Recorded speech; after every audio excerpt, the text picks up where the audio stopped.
इस वक्त लोकसभा में परिसीमन बिल यानी कि डीलिमिटेशन बिल पर चर्चा हो रही है। सरल शब्दों में कहा जाए, इस वक्त लोकसभा में 543 सीटें हैं, इसे 850 तक बढ़ाना है और साथ में जोड़ दिया गया है महिला आरक्षण बिल। आज कुछ सवाल पैदा होते हैं दोस्तों, इस बिल के जरिए बेशक सीटें बढ़ाई जा रही हैं, मगर अगर आप इसमें गंभीरता से जाते हैं तो आपको पता चलता है कि दक्षिण का दबदबा खत्म हो रहा है। जी हां, ये सीटें बढ़ाई जा रही हैं आबादी के आधार पर, यानी कि अगर दक्षिण राज्यों ने तमिलनाडु, केरल, आंध्र प्रदेश, तेलंगाना, कर्नाटक, अगर इन्होंने अपनी जनसंख्या पर कंट्रोल रखा तो क्या इनका दोष है? इनकी सीटें बढ़ रही हैं मगर उतनी नहीं जितनी उत्तर प्रदेश, मध्य प्रदेश, बिहार, जहां के राज्य एक जमाने में बीमारू राज्य कहे जाते थे, जहां लॉ एंड ऑर्डर को लेकर इश्यूज हैं, जहां के लोग दक्षिण में जाकर नौकरी करते हैं।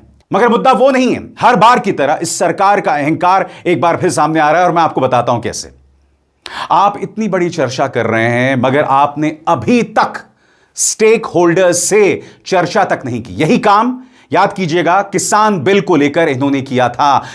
अब ये जो परिसीमन बिल आ रहा है, इस सरकार ने बहुत चालाकी से महिला आरक्षण बिल के साथ जोड़ दिया।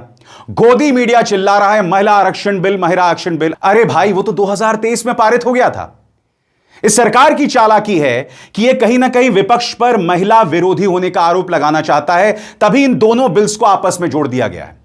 मगर सबसे बड़ी बात, क्या आपको मंत्रणाएं नहीं करनी चाहिए थी? और उससे भी बड़ी बात, क्या आपको 10 दिन पहले, आज जब आपने इसे संसद में इंट्रोड्यूस कराया, तो क्या 10-12 दिन पहले देश की जनता के सामने इसे नहीं रखना चाहिए था?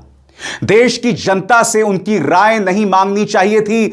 इस सरकार को इतनी दिक्कत क्या है लोकतांत्रिक मूल्यों से? यहां पर बेशक मध्य प्रदेश, बिहार, उत्तर प्रदेश यानी कि और राजस्थान, इन तमाम राज्यों में सीटें बढ़ेंगी और दक्षिण की भी बढ़ेंगी, मगर वैसी नहीं जितना इन उत्तरी भारत के राज्यों में।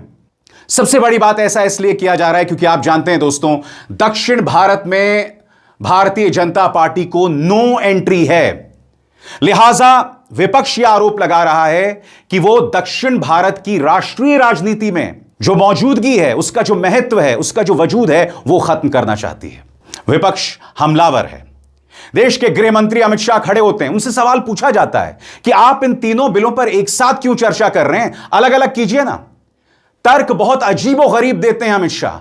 वो कहते हैं क्योंकि महिला आरक्षण बिल परिसीमन बिल से निकला है। कैसे निकला है, इसका कोई तर्क नहीं।